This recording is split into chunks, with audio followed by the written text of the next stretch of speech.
Rack City, everyone. No, I don't know what I was thinking there. I've got to continue in there. Yeah, you got to keep going. Come on. No. Low gang. Rack City, bitch. Rack City, bitch. No cap.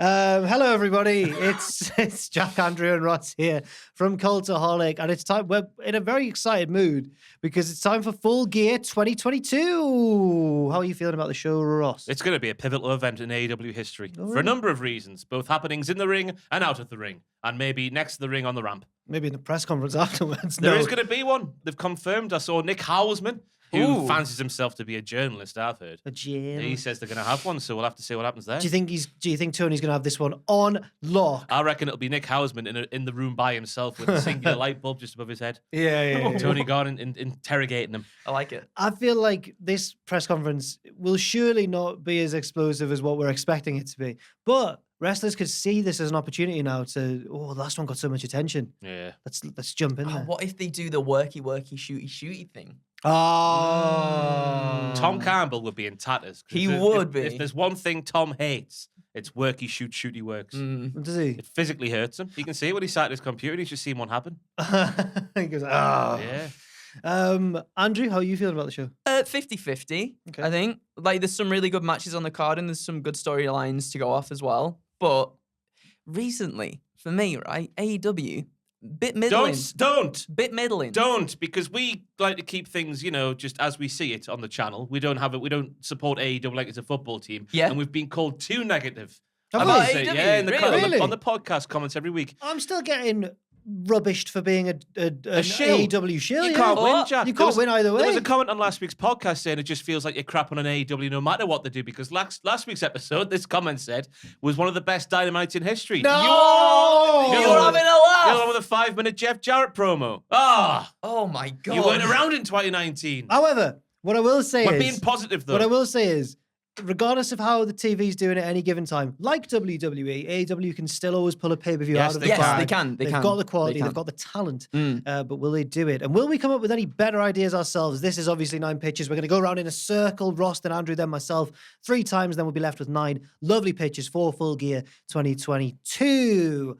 Remember the golden rule, guys. It's not what we think's going to happen. It's what we want to happen. Which could be out of date in a few hours because tonight's Dynamite hasn't happened yet. That's correct. Yes. It's important to point out. Look at the paint on the car. Too much rim, make the ride too hard. Rack City, bitch. Rack City, bitch. Ross, could you... 10, 20s on No. those. Ross, could you give us your first pitch, please? I'm going straight for the main event of the night. It's a basic bitch pitch, but I think it needs to happen, and I want it to happen because it needs to happen. John Moxley absolutely batters MJF for a pretty long time, but no matter what Moxley does, he can't put MJF away. Whatever he hits him with, whatever he hits him with,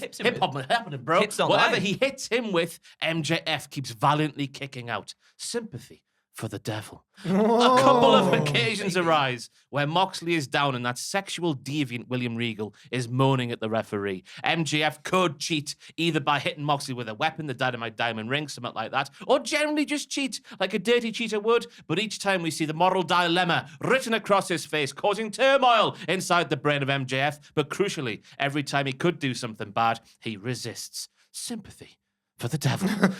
Having failed to put away MJF on so many occasions in this match, Moxley is starting to lose it. He's starting to lose all composure, yo. No cap. He's having to go back to Regal at ringside for tactical team meetings on more than one occasion. On one of these occasions, towards the very end of the match, MJF is selling whatever Moxley's just done to him. Moxley sticks his head through the top and the middle ropes, and he's talking to William Regal, who is down on the ringside floor area. But crucially, Regal is facing away from the ring because he just watched some sort of near-fall kick-out sort of thing, and he sort of like turned away from the ring in sort of disbelief. He's like, yeah, whoa, Bloody hell. Whoa, Roddy me buggers. Something like that. So he sort of stood with his head in his hands, crucially facing away from the ring, wondering what his BCC pal has to do to win the match. The referee's also down, by the way, because we do one of those spots here where Mox does a move and a flailing leg of MJF catches the referee, and they're down. By God, I've printed this double-sided. That's not the right bit of paper. Regal listens to Moxley saying, "What the hell do I do, man? What can I do, man? Guide me, senpai." Regal doesn't have a clue what to say, so he looks up to the crowd, and a poo-eating grin appears on his face, and bosh! Whoa! He delivers a sweet uppercut and or overhand serve, depending on if he can reach in his tight suit jacket. Another slightly loose on one side, so he can swing. Yeah. He said on his podcast before, so let's just say a sweet uppercut. And as the camera sort of pans out and then goes back in again, we see that Regal's wearing those filthy brass knucks, and he's used those brass knucks to spark out John Moxley. MJF sees what's happening, and he's like, what the hell? I'm having my moment overshadowed once again. Sympathy for the devil. But then the bewilderment turns into poo eating as well as he smiles. Excuse me. And he smiles really hard at William Regal. And because undoubtedly he's covered in blood at this time, he creates a visual we'll all certainly be telling our grandkids about. MJF covers Moxley. The referee comes around 1, 2, 3, and MJF is your new AEW World Heavyweight Champion. Regal gets in the ring and shakes the hands of just one hand of MJF, and then the pair leave. MJF worked us all, pretending he was a wholesome boy these days. Regal worked us all. We have all been worked by these two workers, brother. This is because Regal always maintained that he was a villain, but he also begged MJF not to take any shortcuts, and who provided the shortcut for the heel? It was William Regal, the pair of bastards. BCC are in the mud. We get multiple feuds come out of this for MJF, of course. I think Regal should align with MJF because he's a gentlemanly villain, isn't he? He's a gentleman's villain. I liked it. And I don't think it's just what I want to happen. I think it's what I think might happen as well. Yeah, I think it might as well. It's a yes from me. It's a yes from me because we've got a similar first pitch as well, Ross. We didn't confer We this didn't time. confirm Mine's this also before. about MJF and Moxley, but it's different. It's different. It's a little bit similar, but there's a bit of a little bit. It's okay. We can both want the same thing. in We life. can. I Well, like it. mine's I very like it different. very, very much. I've kind of diverged away from Willie Regal getting necessarily involved. So it's completely different then. Pretty much. I mean, it's similar, but it's different. You know, it's similar. But yeah, I like it. I think it's something that I would very much like to see as well. Lovely. Lovely stuff. Andrew, Let's find out how similar or different it is. So yeah, we're going to the main event as well. But I'm gonna reel it back a little bit further to set it up slightly. Yes. Okay, right. Ring of Honor World Title, Fatal 4-Way, Danielson, Claudia, Jericho, and Guevara. Scrummy Willie Reeks joins commentary as per two. The match starts off as you expect, with the members from each faction teaming up to put their beat down on the others before mutually agreeing to batter the wee out of one another. Honor.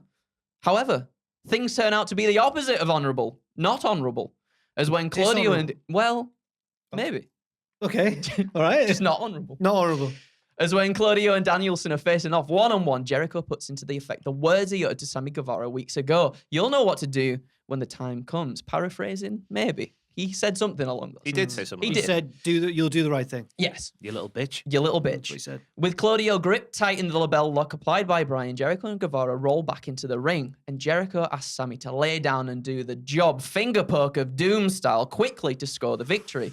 Sammy's like, whoa, no, reluctant. He doesn't want to do such a thing, so he goes to break up the submission hold that Danielson has on Claudio, but Jericho shrugs and just boof, catches Sammy square in the face with a shock Judas effect. He grabs the ref's attention, who's trying to keep tabs on Claudio and Bryan, and goes for the pin, but at the same time, unbeknownst to the ref, as he's counting, Claudio's like, I'm done, get me out of here. But that doesn't matter as Cheetah Pumpkin Eater Jericho scores the win in dubious fashion. This just infuriates Danielson, right? Who at this point thinks he's won because until he hears the announcement, sorry. So Jericho quickly escapes up the ramp, and as Claudio goes to comfort his stablemate and offer a handshake, Danielson just slaps it away, gets right into the Swiss Superman's face. This, in turn, brings out Wheeler Yuta, who's had a few issues with Danielson over the last couple of weeks due to the stuff with Garcia too. And things devolve and a scrap ensues, which leaves Willie Regal strutting on down to the ring to keep things in order. But as he tries to separate things, hey, boys, just go away from each other, all right? He gets a stray bop to the head. Ooh. From who? I'm not really sure. I don't know. I didn't specify that. Oh. The three men stop to realize what they've just done. Regal stares daggers like, when you come home at 9:01 p.m. after your mum said be back by 9 p.m. on the dot. He leaves and he's absolutely fuming. So main event o'clock, and it's Mox and MJF. Billy Willie is back on commentary once again, seemingly having shrugged off what happened earlier. It's just a bit of a tiff, a quarrel, a bit of bants with the lads. MJF's working like a babyface throughout the whole entire match. His hometown crowd rallying behind him. He's sticking within the confines of the rules, whilst Moxley, he is bending them slightly, cockily mocking MJF. He doesn't believe the Burberry boy has what it takes, but he does. He brings it back and gains momentum. We see a brief moment where the two team up to run the Firm away as well. As Moxley looks on up the ramp as the Firm scurry out of the arena, behind his back, MJF senses an opportunity and pulls out the Dynamite Diamond ring. But conflicted, MJF doesn't go for the blindsided punch, though. And as Moxley turns back round, MJF hesitates before casting the ring aside and instead reaches out to Moxley for a handshake as a sign of respect. As the ref goes to move the Dynamite ring out of reach, Moxley extends his hand towards Max's, but not fully trusting him. Moxley drops to his knees and goes for a low blow, thinking he can beat Max at his own game. Only as Moxley does this, he's holding his fist in agony. He's like, what's that? What's going on here? As if he's hit something solid. With a shocked expression on his face, Max is like, what's going on here? He digs into his trunks to reveal a set of brass knuckles before pushing Moxley into the corner where the ref currently is and blindly clocking John in the back of the head with him. He's boshed him, all right? I was seeing groin. I was seeing that hand movement. I was hearing something hard in the shorts. I thought it was like a cricket box. Well, as Moxley lays lifeless, MJF applies the salt of the earth as he looks on directly at the commentary desk towards Billy and William before the ref calls for the bell. And just like that, MJF is your new AEW champion. Williams Wish Wellington storms to the ring to confront MJF. He adorns his own set of brass knuckles and helps the disoriented former champion to his feet as MJF laughs in his face before daring Regal to clock him. Silly Willy goes nose to nose with MJF as the two begin verbally tearing into one another. And as Mox gains a semblance of consciousness to charge for Max, Regal instead turns and wipes out his former stablemate, slowly raising the hand of the new champion as the two look on and smile at Moxley strewn across the canvas. That's the one. Yeah, it's a yeah. Yeah, it's a yes from me as well. Similar to Ross's, but different. As you promised, different at the same time. Because I was like, so William Regal has been telling MJF, like, you need to get your hands dirty. Don't let anybody else get your hands dirty for you, all right? So, like, what's the thing that the greatest trick the devil ever pulled is making you think, there you go. So he's being babyface throughout this whole entire thing, right? Being like, no, I've changed. But he's done a William Regal thing and he's took the brass knuckles in his weenus. On his weenus. Yeah. That would be uncomfortable. It would be a little bit, but you know, if MJF like that, he can do it. You know, when you hear stuff, I've been reading Bret Hart's autobiography lately. Yeah. I've been mentioning it on like every video. A lot of the times in matches where they know that one of them's got to get some color, brother. Yeah. He hides the blade under his top lip. How do you wrestle with Weird. that? It must be in like a little plastic thing, right? Yeah. They wrap it in tape, but still, I'd be so scared. I'd be scared as well. Swallowing it. Yeah. Yes is all round so far. Yeah. Amazing, thank you. Mine also concerns the main event, but we start in the Saraya versus Britt Baker match first. There's some seeds to be sown here before. Okay. Which Saraya wins because as much as I'm a fan of Britt, you can't be having Saraya lose her first match back in wrestling. Afterwards, Britt is furious, but then gathers herself and offers Saraya a handshake. But Saraya it's not on purpose, but she's too busy celebrating and doesn't quite see Britt and might knock her by accident. And Britt's like, all right then. And she just storms out the ring to the back and makes Saraya look maybe a little bit arrogant. Oh. Maybe a little bit arrogant. Britt's like, I was offering you a handshake, mate. It's a misunderstanding. We carry on. Later, in a Ring of Honor title 4-way match, Danielson has Jericho about to tap out, but Sammy breaks it up and hits Danielson with a steel chair. It's 4-way, so there's not really any DQs. Jericho gets to his feet and he's all like, hey, Sammy, my boy, thank you. But Sammy hits him as well. Why are you laughing at that? Because, hey, gabagoo! He didn't do it like that. But Sammy hits, Dan loved that. Dan did love that. But Sammy hits him as well. He hits Claudio as well for good measure. He's hit all three people and leaves, audibly saying, this is bull crap as he goes.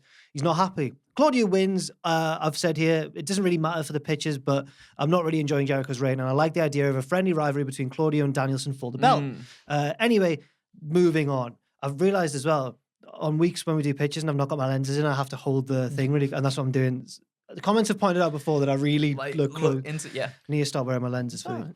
To the main event we go. And this is where you can tell that we haven't conferred because back and forth they go. MJF is wrestling his heart out and defying everything that Moxley throws at him. Because for some weird reason, AEW have been toying with the idea of him as a babyface in this one. I have no idea why they thought it was a good idea, but let's roll with it. MJF's busted open and almost loses on several occasions, but he's pulling out all the stops and almost surprising Moxley with a couple of near falls as well.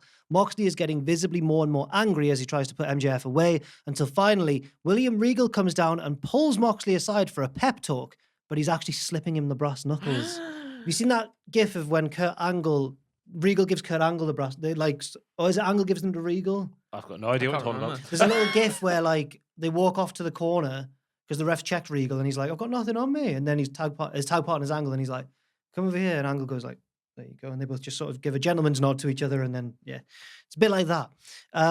Regal then distracts the referee as Moxley gets in and thinks about it and then actually does it. He clocks MJF with the brass knuckles and slides them out of the ring. Regal lets the ref go and they turn around. They're a bit like, what's going on here? This is the referee, but they can't call what they don't see. They get down to administer the count. 1, 2. The ref's pulled out the ring by Britt Baker. What are you doing here? Whoa. Moxley's fuming. He's like, what the hell are you doing out here? What's going on? Britt doesn't play innocence or argue back like she usually would in such a situation. She just glares right back at him very intensely. Moxley turns around and goes to pick up MJF. Small package. 1, 2, 3. MJF's the new AEW World Champion.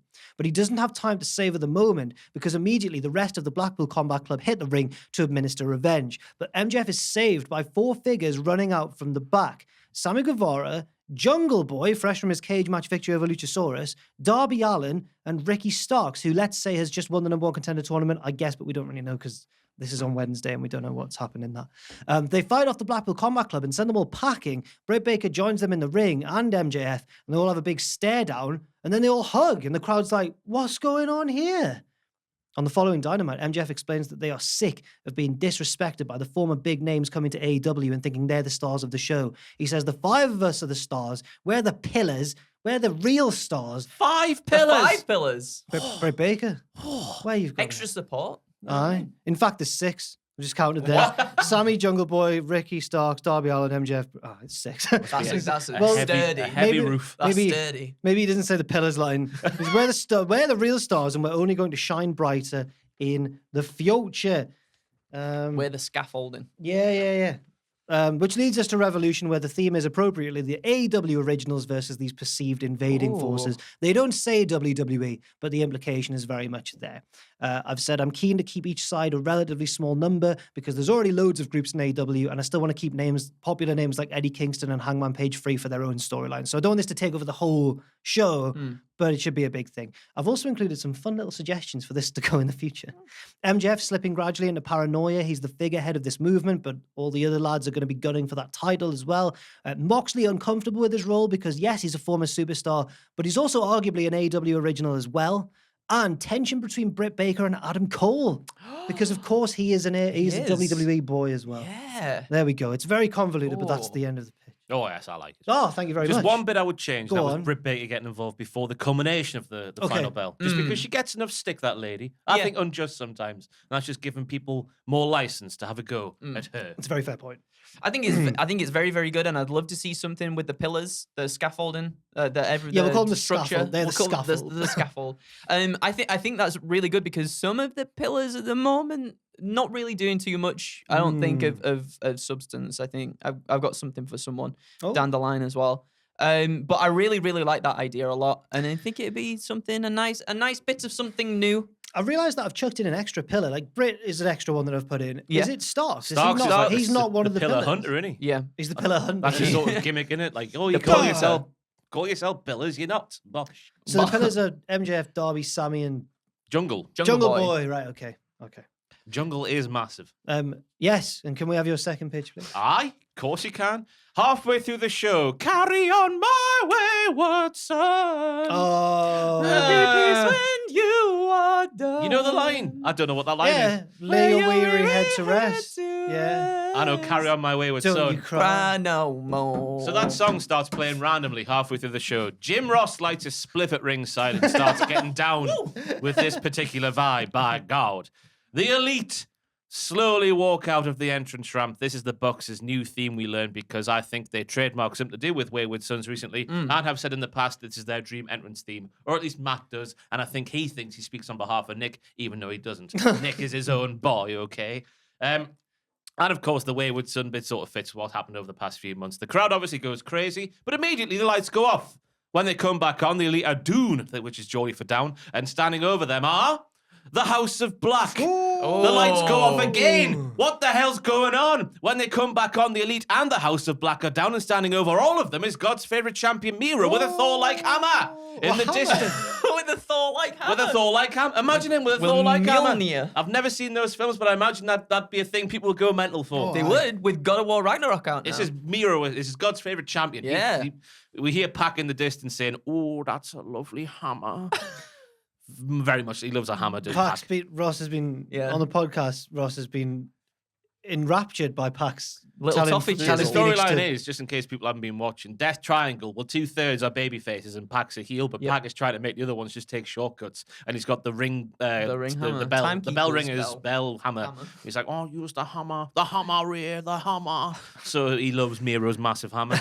Miro starts going biblical with a promo speaking about the light and the dark while pointing at the Elite for the light and the dark for the House of Black and how his cowardly God is colorless. So he's going to make AEW colorless.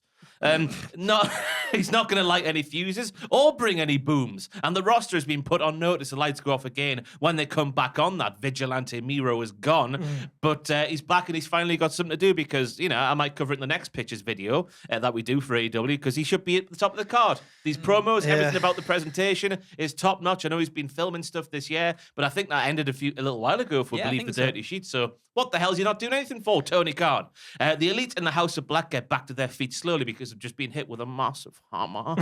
The crowd slowly rise to their feet. They come to a crescendo. Then Matt Jackson, because he thinks he's class, all right, he slowly turns his head with that look on his face. You just want to slap him when he does that like tough guy look on his face. His comeback look, like the he just does that and he looks at the ring.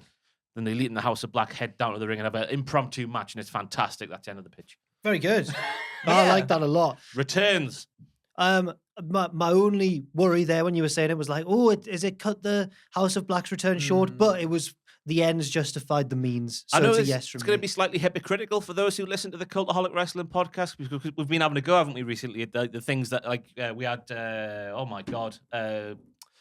What's he called from Tony's stable? Cole Carter. Cole Carter making his big return. Yeah. And then immediately Jeff Jarrett making his return. Then we had Shibata making a surprise appearance. So I've gone, if that's the way they're going with it, that's what I would do with that sort of booking logic. In this one instance, I think it does work. I think it is justifiable because, as you say, Miro is one of the biggest culprit, or he's one of the biggest, what am I trying to say here? Like, he's one of the biggest examples. That's exactly the word I was looking for. Of Tony Khan having a shiny new toy and then having too many toys. And then, yeah. It's like just because of the House of Black stuff. I don't want them to. You're a gothy boy. I thought you were doing the bar. It's there. Or Bison Troopers from Street Fighter. It's there just because of the House of Black thing. What if but the House of else, Black won the impromptu match? Then you will get a big yes from Well, I'll me. do that just to get a yes. Well, go on then. You'll get I'm a a yes slag from for me. yes. And Miro with a hammer, a big hammer, a bigger hammer than Pac. Is the hammer rear, the hammer. Wait, I'm all in for that. I don't know what's going on, but we've kind of got we got another one here. Oh no, We've got another one here, everybody. Well, why don't you do? You got one that doesn't relate to anything I've said yet? Well, why don't you do that one and then come back to the one that's similar? Well, I mean, I say it's similar. It's like the first one. It's not that similar, but it's similar. You know what I mean? Let's just go for it. Eh? Let's go for it. So, upon successfully defending their trios championships against Top Flight and AR Fox, thanks to Pac's newfound best mate, the Toffee Chisel. Do you know when you get like them slabs of toffee at Christmas and you got your little hammer? What's that hammer? Who's the Toffee Chisel? The Toffee like the hammer. Oh, when you knock the That's his newfound best mate. To Wardlow or something? No, because he's always carrying it around now. Wait, when's this AR Fox thing? That's on this week. That's on Dynamite this week. Ooh, I'm excited for that. No, there you go. Death Triangle remain on top of the division, right? Backstage after the match, however, Penta and Phoenix have had just about enough of these shenanigans by War Jody Pac, all right? They basically say to him, look, lad, right? We're three of the best in the world, and you're still resorting to ding-ding hammer to keep these titles around our shoulders. We don't need that. We don't need it. And to prove it, we've asked Big TK to issue us an open challenge for Full Gear. Let's show the world why we're the best. Doesn't matter who it is we're up against. We don't even need to know. Let's just remind the division why we don't need difference makers like that. He points to the hammer or whatever Ross says. When we are... Imagine it's spelled Hamma. Hammer. Hammer. The hammer, Ray, But get the then hammer. say it like you've just Hammer. smoked a bucket as well. Points to the hammer. Yeah, When we are the difference makers, not the hammer. Yeah. So full gear time arrives, and throughout the evening leading up to the match, we get multiple teasers as to who may very well be the ones to answer the open challenge. We get interactions with Death Triangle between Garcia and 2.0 from the JAS, Dark Order, Orange Cassidy, and the Best Friends. Many different teams that just continuously keep us guessing. So the match time arrives, and out to the ring come the champions, eagerly awaiting their opponents for the night as they look towards the rampway. As they look towards the As they look towards the rampway, the arena goes dark, right? And then the Titantron, we see a white light that just illuminates the silhouette of a heaped pile of bodies. Everything's silent for a moment before stepping out from the darkness is a figure holding Orange Cassidy's sunglasses. Then to their left appears another figure holding a broken Preston Vance's mask. And then to the right is another figure holding Cool Hand Angelo Parker's comb. Okay. A voice echoes throughout the arena by none other than Doug Bradley, who's been doing the voicing for the vignettes recently, right? Who's Doug Bradley? You ask? He's the guy who plays Pinhead in the Hellraiser films, right? And he utters a quote from Hellraiser Bloodline specifically that says, "What you think of as pain is only a shadow. Pain has a face. Allow me to show it to you." And then all the items we see in their hands that they've been holding, we can see it, they're like dripping with blood until a final figure reveals themselves holding a, like, you know, them brazier torches with like the flames coming off, like the old school wooden torches. Like an Undertaker druid. Yeah. Oh, like one right, of them. yeah. Like one of them. And so they enter the picture, and the light off the flames gives us a clearer look at who the shadowed entities are. It's Malachi Black, Brody King, Buddy Matthews, and Julia Hart. Malachi Black simply just says, "We've got such sights to show you," which is another Hellraiser quote right there. Before the light comes up to reveal the group already surrounding Death Triangle in the ring. And then they just beat Death Triangle, and they win the Trios Championships. And then I was like, do I add a little bit more? Do I get the Elite involved at the end? They like come out like, we're coming back for them, actually. And then we get a nice bit of a feud between the House of Black and the Elite, which might be very, very good to see. But I want House of Black to come back and be absolutely dominant. I want them to have the Trios Championships, maybe even the Tag Team titles. And with Malachi Black having the TNT Championship, I want them to hold it all. This might sound controversial because the Elite are fantastic and Death Triangle are fantastic, but out of all the trios, I think the House of Black are the ones capable of having the most great six-man tag matches, because they can have great tag matches with flippy men, with strong men. Yeah, with we've all kinds seen of, it. yeah.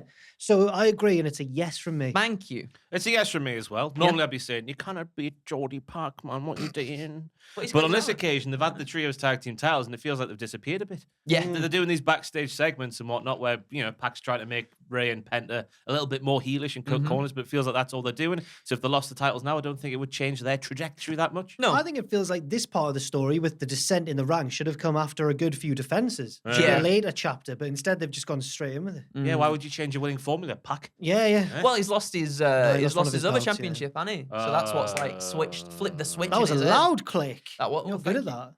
Oh, I can't do it now. Great. Can you do the one with like multiple? Not as You well as that. Spanish. Yes.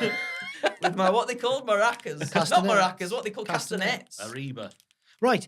Second pitch time for me. I'm a great guy, so I've done one for the women. I'm also a great guy. I've done one as well. That's my last Oh, I'm no. a horrible, You horrible sexist person. pig. I'm a horrible person. Do they not matter to you? Yeah.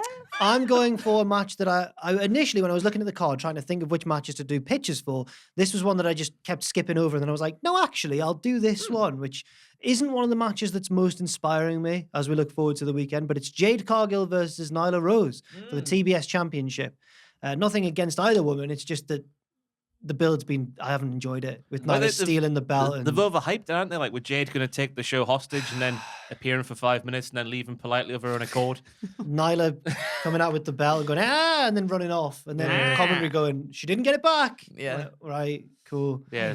So the match happens. Jade Cargill wins and retains the TBS title, getting back the physical belt, of course. To celebrate, she announces the Jade Cargill Invitational Battle Royal because she's beaten everybody and she doesn't want to wait to find out her next opponent. So all the women in the back, get your gear on because it's happening tonight. We get a battle royal for the number one contendership because we've had more than enough tournaments. I don't want to see another one of them. And I also feel as though the TBS title contenders are picked slightly at random. So it's better to feel like they've earned it at least by winning a battle royal. That happens a couple of matches after this one. And it features a final four of Ty Conti, Anna J.A.S., Willow Nightingale, and Serena Deeb. The two stablemates sit back and watch Deeb and Nightingale wear each other down until finally, to the shock of Ty and Anna, the less experienced Willow manages to eliminate Serena.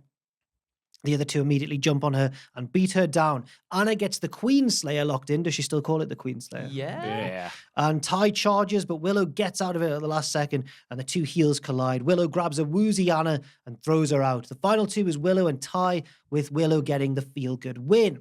I know she's already faced Jade before and lost, but I think for the rest of 2022, we now need to build Willow up as a serious threat because she's very likable and charismatic and good in the ring. So let's give her a lot of mic time and some big wins on Dynamite and Rampage to keep her strong. She can also beat the other members of the baddies. So, like in the Pokemon games where you go into a gym and you've got to beat the underlings before you get to the big. Yes. She beats the other members of the baddies. You have to beat the children before you get to the Elite Four. You've got to beat the Practically, children. You've got That's to what beat you've the got to do. children. You are a bad person. That's what the Pokemon's about. Beating children. Yeah, you beat children until you get to the big leagues. Yeah. Why is it so popular? You're a child as well. Oh, Yeah, you are. a child. well, that so makes it makes difference. sense. Yeah, there you go. I didn't state that. Which you is, should've- I guess, yeah. a main part of it. That reminds me of an interview I saw with Tom Cruise, I think it was, where he's like, I fancied the girl in like year 8. And he's like, I was also in year 8 as well. Okay. Yeah, okay. Sure. It might have been Brad Pitt. I can't remember. The title match then happens on the first Dynamite of 2023, and I want Willow to actually win, which allows Jade to move on up the card and hopefully create a new key star of the women's division in Willow Nightingale. But I don't think it should happen on pay-per-view because the title change would risk getting lost in like a 13-match card and maybe wouldn't feel as special. There we go. Woo woo. I'm on the Willow Nightingale Express. Same. Yeah. Me too. She's very good. Like when she I think first. she's one of those wrestlers who gets it. Yeah, She gets the wait, little thing. I feel like when she first came in, and rightly so too, when you're on a big TV show like that, a little bit shaky, but then recently, Oh, yeah. she's just been so good. So yeah, it's a big yes from me. She's like Batista. She's I get it, yeah, like a little bit. What? With the power. No, Yeah, yeah, the I get power. it. Yeah. But she's also smiley useful- and happy, though. Yeah. Just like Batista was. Yeah. Always smiling, and happy, Especially in the wasn't he? Deacon days. Absolutely. With No, his little she- box around his She's neck. like Deacon Batista. Yeah. Power moves. Spine busters. Power bombs. The pounce was really good as well Yeah. recently. Who did you murder in the ropes? Oh, God. That was a good one. I saw that wrestler tweet about it as well, but I can't remember her I name. can't remember it either. But she got pounced halfway across the Kenny Omega. That's goddamn who it ring. was. It's Kenny Omega, indeed. Third and she's final. dead good. Oh, Sorry. yeah. Third and final pitch, please, Rob. Mine's another basic bitch one, but I just want it to happen, and that's the entire point of this bollock. So let's go for it. Go on, then. Jamie Hayter versus Toni Storm happens on the card after Saraya versus Britt Baker. I don't know, Andrew Come went on. yes, so I Come joined on. in. I'm was hoping excited you're going about to it. say what I think you're going to say. But I'm going to leave it to you to say it. Well, no pressure then, is there? No. Where the good doctor has been defeated with aplomb by Saraya. This has happened earlier in the night. Hayter's then out there on her own because obviously Britt Baker's been beaten down and she cannot accompany her pal to the ring. But as the match goes on, you know what bloody happens. Britt Baker comes down to ringside because she always has to get involved. That's what the haters like to say. Not the Jamie haters, just the general Britt Baker haters. Because she has to always stick her nose in it and be the centre of attention, all that sort of stuff. Rebel's also at ringside because she's accompanied Jamie Hayter down to ringside. And every time Baker tries to stick her nose in it, Rebel's like, no, man, what you doing, man? This is her moment. This is her perfect moment. Not yours. Martina McCutcheon reference there. Lovely stuff in Rebel 2022. from the northeast of England. Way aye. Eventually, a raging Britt Baker twats Rebel upside the head and gets herself on the apron. This is Britt Baker on the apron now. And with Toni Storm down, Hayter's like, hey, bro, what you think you're doing? Just from the south. Was that Jamie Hayter? That was Yeah. good. Hey, bro. That was Hey, actually hey, that bro. was good. That Cheers. she's got a touch of the Saraya about That's what I her. mean, yeah. Hey, bro. Hey, bro, what are you doing? What are you doing? Charlotte, what are you doing? Boing! Oh, well, stop it. This leads to a spot where Storm is able to hit a gnarly tornado DDT on Jamie because she's looking at Britt Baker saying, what you doing? And she uses the ropes, swings around like a, you know what I mean? Yeah. Such talk. But crucially, Toni Storm does not get the 3 on this occasion.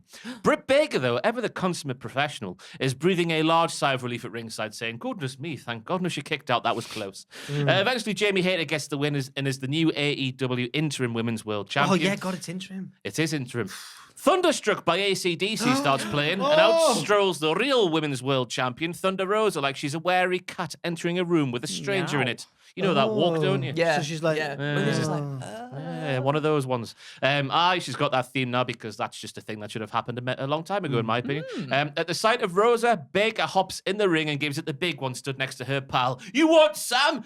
Oh, we'll give it ya, Britt Baker says while stood behind Jamie Hayter, like the Wheelstone Raider. That's a 10-year-old reference nobody's getting now apart from Dan. Dan loves it, don't you, Dan? Yes. Rosa continues towards the ring. Baker then retreats slightly behind Jamie Hayter, and we get to the point where we can see Rosa on the apron closest to the Tron. Is everyone following me? Yes. Rosa's on that apron closer to the Tron. Hayter's in the middle of the ring. Britt is slightly behind Hayter, and the camera up shooting this entire thing, crucially, is on the ring apron furthest away from the Tron. Oh, so it's all from behind. Oh, wow. So it's like the Here Comes the Pain camera angle, but flatter because he's on the ring apron. And this is crucial. Let me tell you why, as I remember where I am in the thing. Yes, this is crucial because I need to see what Hayter can see on the Tron.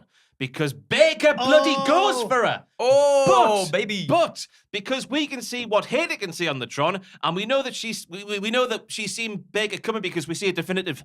Yeah.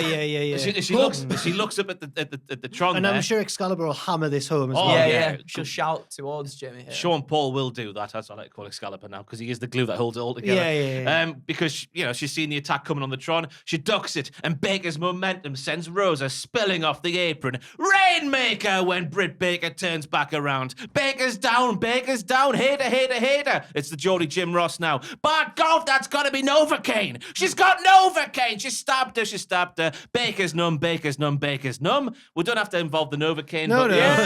Essentially, Baker is down in the middle of the ring. Yeah. And then Hayter just gives Baker the beating she should have given her a long old time ago, writing Britt Baker off TV completely until we're ready to revisit Jamie Hayter versus Britt Baker. We can run this back no cap. Yeah. Coming out with the pay-per-view, we get Rosa versus Hayter for the title whenever Rosa is ready. I think it's going to be quite soon, judging of what she said in the press this week. So hopefully it's sooner rather than later. Wait, what did she say in the press? She's doing things again. Yeah, she's recovering nicely. Maybe she will appear then. I've no idea. But hopefully it's soon. And then after Hayter wins that one and becomes a definitive AEW Women's World Champion, a feud between that jealous bitch called Britt Baker and the all-conquering champion called James Hayter can begin. I think she's from Southampton, by the way. Yeah, she's built from, I think she is. Which is, have any of you been? No, I've never It's just been. a town of mysteries to me, Southampton. I've got no Town idea of what it is. mysteries. Yeah. Mystery I know it's beat. on the sea. I know it's like on the south coast. Yeah. That's where Pachidi goes to get the ferry home. Oh, Yeah. Why is it a town of mysteries? I just don't know what it's about, apart from the football team. does it have to be about anything? I'd love to go. Yeah, Find out. Just find out. Ross, it's a yes from me. Thank you. I think that I suspect we're of the same opinion that this Hayter thing's gone on for too long and she should have turned on Britt, probably when Britt started messing with her pinfalls and stuff in that. When she four-way went match. back with that, I was like, what are you doing? Yeah, no, what are you it's doing, stupid. James? Long time coming. Yeah. It's a very long time. I know it's a big yes from me because the things that happened in that are the things that I want to actually happen as well. I want it to happen on the Toni pay-per-view. Storm not doing it for you as champion either. She's not doing it for me. My only worry is, right, that we're gonna elongate this stuff between Jamie Hayter and Britt Baker a little bit more. I feel like Britt's not gonna win against Saraya. So then Britt steals the moment from Jamie Hayter somehow. Because I feel like they want to run the like best mate angle of Toni Storm and Thunder Rosa, because I think they wanted to do that for a while, or at least that was going to be the plan, wasn't it, before all this stuff happened. So I feel like they want to keep that going, but it feels like the right time to do it for Jamie Hayter. I've honestly got a bit of a worry that despite all the signs pointing to Jamie Hayter getting the win, we might be blinded by it because that's what we want to happen. Yeah, but do you think that's the Toni Storm thing. could actually retain? I think she will. I think she might. I think she will, because I think Britt's going to mess it up for Jamie. Oh. Yeah, no, I don't think Jamie's going to. I feel like everyone's assuming that Jamie's going to win. But She's getting so popular. I though. know. That's the thing. yeah, Even she when is. she's up against baby faces, You she's can't the one that's quash getting the cheered. organic pops. Yeah, you can't. can't. Maybe Tony's listened to that. He did with the Acclaimed, so maybe Yeah. he will. So 2 yeses there. Yes. Andrew, What's your last pick? My final one is also a basic biatch. So Maxi. I wanted, I really do want this to come true sooner rather than later as well. Hopefully at Full Gear, since it's Full Gear pictures, you know. Oh yeah. So I want to see Darby Allin finally turn heel on Daddy Sting. Oh, I want it to happen. As both Jeff Jarrett and Jay Lethal have stated, it seems as though Sting has become Darby's greatest weakness. I can't right? watch Sting go through this again. He I trusts can. so many people over the past 40 years. I can watch this. Perhaps even sort of Darby becoming too reliant on Sting to come to his aid during his bigger matches and help him pick up wins and everything. But even that isn't necessarily always the case either, because Allen's lost some previous main event matches whilst being distracted with Sting, just like scrapping on the outside. And then I guess there's a story to be told in that as well, in Darby slipping down the card and playing second fiddle to the Icon, sort of just losing his edge and momentum due to his past contentedness. Not to mention, we had Darby explain why Sting hasn't been on TV recently, stating that he asked the legend to leave him alone for a little while so he could make it on his own. And still, though, Sting has been a part of this story, sort of, you know, with all the teasers when Jeff Jarrett came back and Colt Carter. So that within itself has to be weighing on the mind of Darby Allin. So perhaps at Full Gear, Sting either picks up the win for him and Darby, or he takes the pinfall. Either way, that could be the final straw that breaks the camel's back, with Darby seeing either himself or Sting as the weak link within the partnership. Sting has spoken about his Sting has spoken about his days being numbered in wrestling and wanted to make the most out of the time he has left in the business. So why not go out with a bang by really putting over one of the aforementioned 4 pillars that we said before of 6 or AEW. 7 pillars, yeah. And Darby Allin. One final rivalry just to close things out whilst also giving Darby something of substance again. That's another character that's just not really doing it for me at the moment. But to be fair, he's not really had a lot to do in the last few months. I think in the last 2 months, he's wrestled 2 matches. Yeah. Well, really? Yeah, I think Oh, so. When I wow. was looking at Cage Who's Match. this Darby? Yeah. Staggering. Bloody hell. But the 2 against Jay Lethal. So there was quite a distance, I think, between each one. And that just could give his character a much needed shake up, in my opinion, because I think there's just something that's just been a little bit lost with Darby Allin recently, with all the momentum that he's had. And people still cheer for him when he comes out and that, but he just feels a bit lacking something at the moment. You know what? It's a big yes from me. Yeah. I think who better to retire Sting than Darby? That'll be an emotional match. Also, I'm really eager to see what heel Darby would look like. Yeah, me. He'd change his look, wouldn't he? because he's a bit of a tweener, I guess. But when he's paired with Sting, more on the he's a full babyface side. face, Yeah. So it would be. What would evil Darby look like? You look like Danhausen? He would paint his face on the opposite side. Whoa. Yeah. On the heel tunnel On side. the heel side.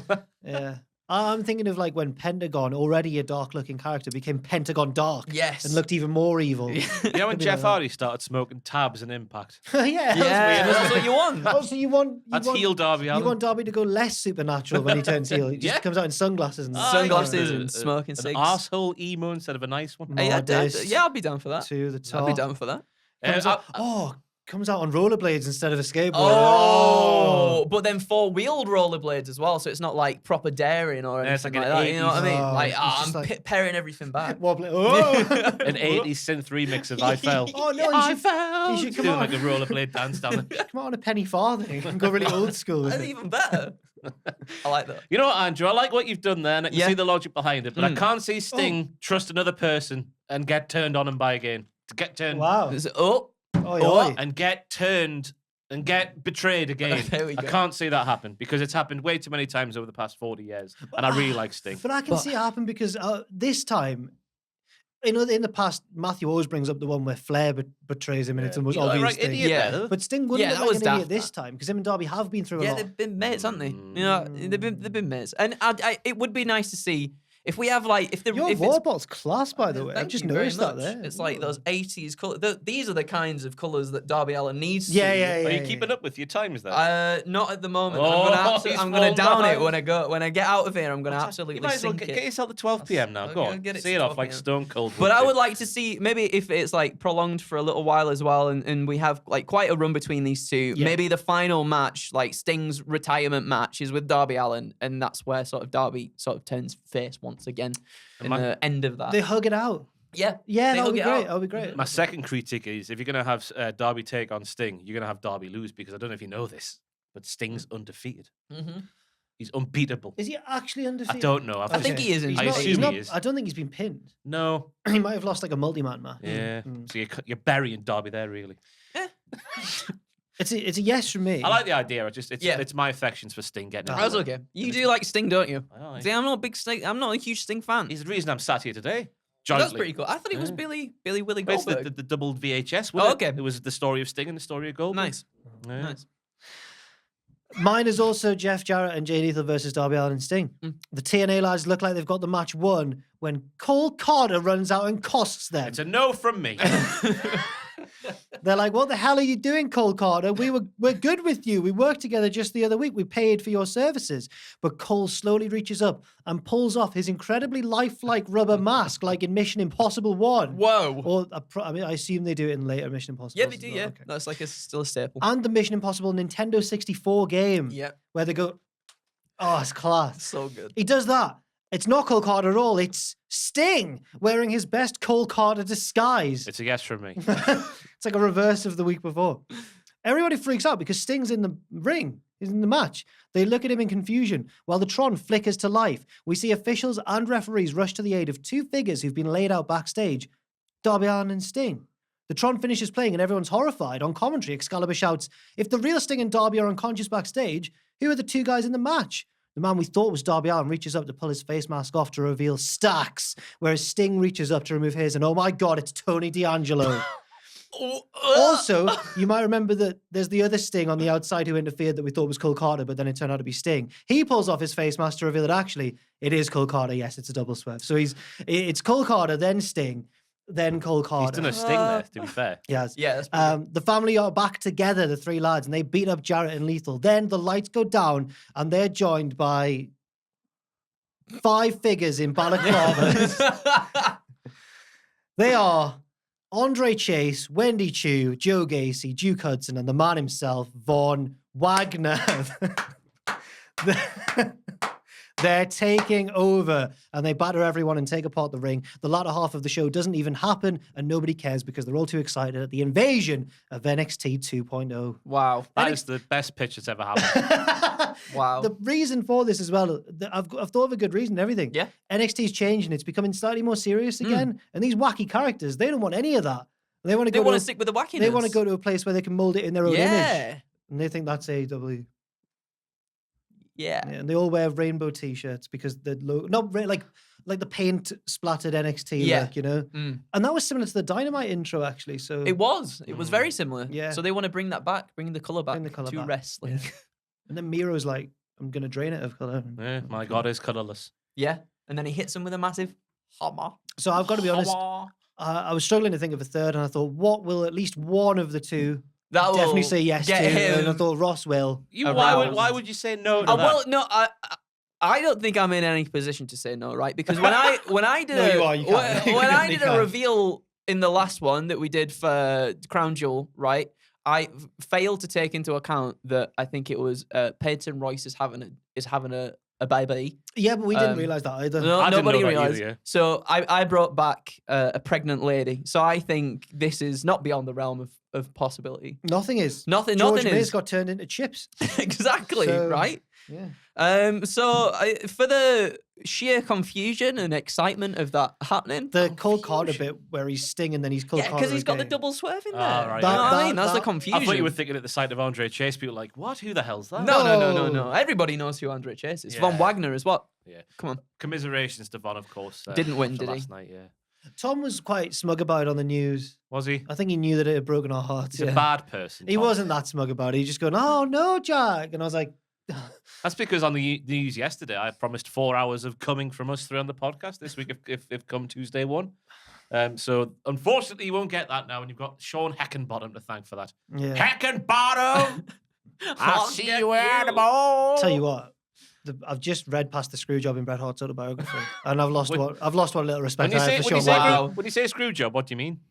Oh, well, no. Because I don't know if you know this, but oh no. Bret Hart shags everything that moves. I've heard that he writes about this in his book quite frequently There's as so well. many. And openly. Every time he goes on a tour abroad, you wait for the paragraph where it's like, "I encountered a lovely young lady in the hotel."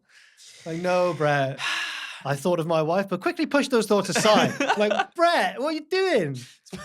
Why did you lose respect for Bret after this? No, for Sean. Oh, for Sean. Oh, he just comes across like a total punk bitch. Of course, this is obviously all In from the- the viewpoint of Bret Hart. So Yeah. He says that Triple H is fascinated by his own manhood. Like he is winky. Yeah. Triple H is fascinated by. By Triple H's. Yeah. Oh. He says that he didn't like the DX stuff when it started, the rude stuff, and he said stuff like they made a joke on the Tron about Triple H having a big winky. Oh, right. And Triple H it was the first of what I would soon learn was a fascination Triple H had with his own manhood. I was like, oh wow. The more you know. Turns out that Triple H likes cocks, not Vince. Ah, That's a yeah, callback. I do remember that. That's a wrestling angle. And with that, what better way to look forward to Full Gear 2022? We hope that you're all looking forward to it as well. Leave your pictures in the comments section down below. And thank you very much to Ross and Andrew for joining me on this journey. Thank you, It's been John. great. Thank you very much. I can't wait to hear how much we are either shills and or just too negative on AEW. I know. I can't wait. There's no middle ground. What We're have we just being got? fair. We're just seeing what we're seeing and just comment on that without having any sort of allegiance to anything, okay? We're just trying. What have we got to look forward to over this weekend, Ross? Is WTF moments are all the happening? normal bollocks, yeah, that'll be out on Sunday. What happened out on the Saturday night? Yeah, Adam's. No, is it you? Who is it live It streaming? might be myself and Adam doing the live stream and the predictions tomorrow. Perhaps. Also, this time, I believe that I will. Once I've done what happened out and the editors are editing it together, I'll still be in the office. I'll be stationed here, keeping a very close eye on that press conference, just to see what happens. So there we go. We'll be on it if anything kicks off. It's going to be the safest press conference ever. Unless I fall asleep, because it'll be really boring, yeah. I reckon it will be. Thank you to Dan behind the camera as well for all the stuff. Dan. He looked surprised there when I shouted him out. Sorry, Dan. And thanks to you as well. Stay safe, and we'll see you very soon.